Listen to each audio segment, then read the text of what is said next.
आई कुठे काय करते या मालिकेतील अभिनेत्रीचा घटस्फोट होतोय अशा अनेक चर्चा सोशल मीडियावर रंगल्या होत्या। ही बातमी आता कन्फर्म झालीय। या मालिकेतील अभिनेत्रीचा घटस्फोट झालाय। सोबतच तिनं आपल्या मुलांची कस्टडी घेतली नाही आहे ही गोष्ट देखील समोर आली आहे। या प्रकरणी तिनं सांगितलं की घटस्फोटानंतर मुलाची कस्टडी न घेणं हे खूपच त्रासदायक होतं।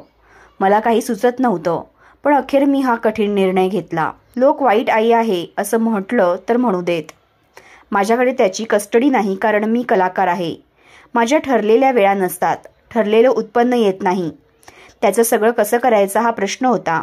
मी जेव्हा शूटिंगसाठी बाहेर पडणार तेव्हा मी त्याला पाळणा घरात ठेवणार किंवा कोणीतरी त्याला सांभाळेल अशा घरात ठेवणार। त्यापेक्षा तो त्याच्या आजी आजोबांकडे आहे। त्याच्यावर चांगले संस्कार होत आहेत। त्याच्यावर ते चांगलं लक्ष देतात। आर्थिकदृष्ट्या ते खूप सक्षम आहेत। पैशांचं सोंग आणता येत नाही। मी अशीही अभिनेत्री नाही की मला खूप मानधन मिळतं। माझ्या शूटिंगनुसार शहर बदलणार, त्याची शाळा, मित्रमंडळी बदलणार। त्यापेक्षा तो आता एका सुरक्षित ठिकाणी आहे। सुट्टीच्या दिवशी आम्ही भेटतो, आम्ही एकमेकांना वेळ देतो, म्हणून मी त्याची कस्टडी घेतली नाही। या निर्णयात या अभिनेत्रीला सुकन्या मोने यांची मोलाची साथ मिळाली।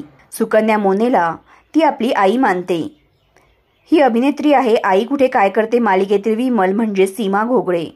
आज सीमा नाटक आणि मालिकांमध्ये वेगवेगळ्या भूमिका साकारत आहे। तिने स्वतःच्या जोरावर स्वतःचं घर घेतलं आहे।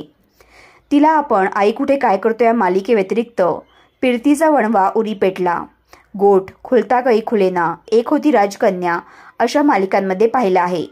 सध्या ही अभिनेत्री तिच्या वक्तव्यामुळे चर्चेत आली आहे।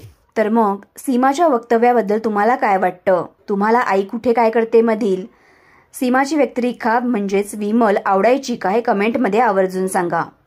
आणि SB मराठी एंटरटेनमेंट चॅनलला लाईक, शेअर आणि सबस्क्राईब करा।